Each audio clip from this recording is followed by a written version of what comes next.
जल्दी करो ना, 5 मिनट रहेगी।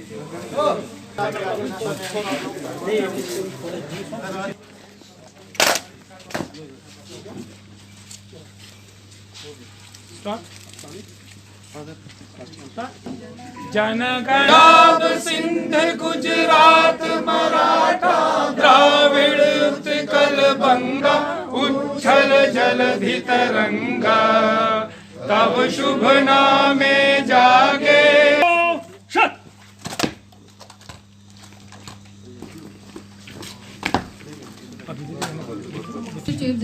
Chief guest, I will like to invite SO. ऐ वतन हमको तेरी कसम, तेरी राहों में जहाँ तक लुटा जाएंगे। ऐ वतन हमको तेरी कसम, तेरी राहों में जहाँ तक लुटा जाएंगे। ऐ वतन सह चुके हैं सितम हम बहुत गैर के, अब कफन हम तो हंसते हुए मौत को भी गले तक लुटा जाएंगे। ऐ वतन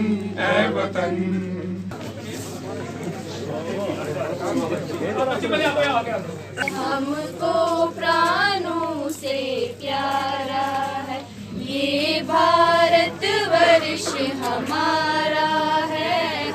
हक है और हर एक को अपनी रस्म रवाज, हम उस हिंदुस्तान 73वां गणतंत्र दिवस मना रहे हैं। अब गणतंत्र दिवस आज हम 73वां मना रहे हैं, लेकिन जहाँ पे हमारे कर्तव्य साक्ष्य हैं, दिखते हैं, वहाँ पे हम काम करते नहीं और हमारे कर्म और हमारे अधिकारों में फर्क आ जाता है। इसलिए मेहमान है, हमारे साथ है, हम सब लोग कोई ना कोई काम करते हैं, चाहे वो हम सरकारी दायरे में करते हैं या घर पे। मुझे नहीं लगता कि हमें किसी और चीज के लिए कोई ज्यादा हम बोलेंगे कि नहीं जी हमारे भारत वर्ष में बहुत से केसेस पेंडिंग है। शक्तिशाली होगा, पूरा भारत समृद्ध होगा। जय हिंद, जय Bharat. Advocate Majid Malik to come on stage. शहीदों की चिताओं पे लगेंगे हर बरस मेले, शहीदों की चिताओं पे लगेंगे हर बरस मेले, वतन पे मरने वालों का आखिर यही निशान होगा। ऑनेबल है और आज ही के दिन 26 जनवरी 1950 को जो कॉन्स्टिट्यूशन था वो इफेक्ट में आया था इंडिया का, और हम पूरे वर्ल्ड की एक सबसे बड़ी और सॉलिड जमहूरियत बनके, डेमोक्रेसी बनके उभरने का हमें मौका मिला। मैं सबसे पहले इस दिन की अहमियत और इस दिन की इंपॉर्टेंस बताने से पहले मैं जिन्होंने कॉन्स्टिट्यूशन को ड्राफ्ट किया था और इस ड्राफ्टिंग कमेटी के चेयरमैन थे बाबा साहब भीमराव अंबेडकर, मैं इस स्टेज से और इस मंच से बाबा साहब भीमराव अंबेडकर जी को रिच ट्रिब्यूट और होमेज पेश करना चाहता हूं, जिन्होंने 2 साल 11 महीने और 18 दिन लगाकर हमारे इस संविधान को और कॉन्स्टिट्यूशन को ड्राफ्ट किया, और आज इसी की वजह से आज के दिन हमारा कॉन्स्टिट्यूशन उसके बाद इफेक्ट में आया। 73वां गणतंत्र दिवस मना रहे हैं। मैं थोड़ी सी आपको इससे पहले कि मैं गणतंत्र दिवस के बारे में कुछ रोशनी डालूं, आज़ाद तो हम 15 अगस्त 1947 को हो गए, लेकिन उस वक्त हमारा अपना कोई सरकार चलाने के लिए, शासन चलाने के लिए हमारे पास कोई ऐसा डॉक्यूमेंट या ऐसा विजन डॉक्यूमेंट नहीं था। वो हमने अंग्रेज़ों का ही चलाया। फिर एक कॉन्स्टिट्यूंट असेंबली का इत्काब किया गया, जिस जय हिंद के बारे में अभी तक हमारे स्पीकर्स ने, वर्दी प्रिंसिपल सेशन जज साहब ने भी रोशनी डाली है। मुझे लगता है कि कॉन्स्टिट्यूशन जो हमारे देश में इम्प्लीमेंट हुआ, जब अगर हम इसका प्रियम्बल पढ़ें, और मेरी गुजारिश रहेगी हम वक्तन फ़क्तन प्रियम्बल को पढ़ते भी हैं, अगर हम उसको पढ़ें और उसको अपनी ज़िंदगी में अपनाएं तो शायद ही हमें जो हमारे धार्मिक ग्रंथ हैं उनको पढ़ने की ज़रूरत पड़े। मेरा ये मानना है, बड़े खूबसूरत अल्फाज हैं और उन पे चलने की ज़रूरत है।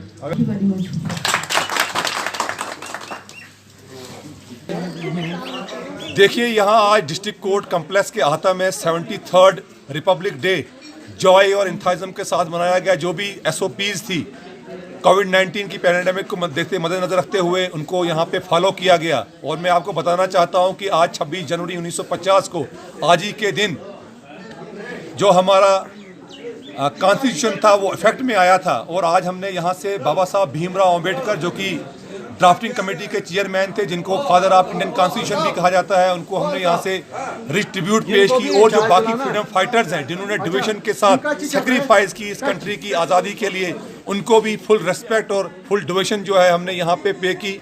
और साथ में हमने यहाँ पे बताया जो हमारा बेसिक स्ट्रक्चर है हमारे आइन का, जिसमें सुपरमेसी ऑफ कॉन्स्टिट्यूशन है, सेपरेशन ऑफ जो पावर्स हैं, रूल ऑफ लॉ है, जुडिशियल रिव्यू है, वेलफेयर स्टेट है। तो इस बारे में हमने यहाँ पे जानकारी दी। और खासकर हमने यहाँ पे बताया कि हमारे जो कॉन्स्टिट्यूशन है उसमें 448 आर्टिकल्स हैं और 98 अमेंडमेंट हुई है। शेड्यूल्स के बारे में हमने बताया। और भी हमने यहाँ पे इनको यहाँ पे जानकारी दी और हमने बताया कि हमारी जो कंट्री है यहाँ पे पार्लियामेंट और जो स्टेट लेजिस्लेचर्स हैं उनको कानून बनाने का अधिकार है, लेकिन अगर अमेंड करने का किसी को जो उसमें राइट है तो वो हमारी पार्लियामेंट को है, लेकिन एब्सोल्यूट राइट नहीं है। अगर कोई ऐसा अमेंड करता है कानून पार्लियामेंट ऑफ इंडिया तो उसमें supreme court honourable supreme court of India को पूरा जो है अधिकार है वो उसको नल और वाइड डिक्लेयर करे। तो यहाँ पे हमने डायरेक्टिव प्रिंसिपल जो प्रेम्बल है उसके बारे में भी हमने यहाँ पे जानकारी दी। और हमारे जिस तरीके से हमारी डेमोक्रेसी है और किस तरीके से हमने प्रोटेक्ट करना है आइन को और संविधान को, उस बारे में हमने जानकारी दी। तो बड़ा अच्छा प्रोग्राम यहाँ पे रहा। हमने शपथ भी ली, प्रेम्बल को भी रीड किया गया और जो सेक्रीफाइस हैं। और खासकर अभी रिसेंटली हमारा डिस्ट्रिक्ट डोडा जो है 2nd नंबर पे है डिस्ट्रिक्ट गुड गवर्नेंस इंडेक्स में, जिसमें जुडिशरी और पब्लिक हेल्थ पब्लिक सेफ्टी है, उसके बारे में भी हमने यहाँ लोगों को जानकारी दी जो यहाँ पे लोग उपस्थित हुए थे। और ऋषि कोतवाल और खासकर जो जम्मू एंड कश्मीर पुलिस है, जिसमें सबसे ज़्यादा गैलेंट्री अवार्ड इस बार जम्मू एंड कश्मीर पुलिस के अधिकारियों को और कर्मचारियों को मिले हैं, उनको भी हमने यहाँ से बधाई दी। और जिनको इस बार अवार्ड मिले, पद्म भूषण मिला, वीर चक्र मिला, उनको भी हमने यहाँ से जो है बधाई दी।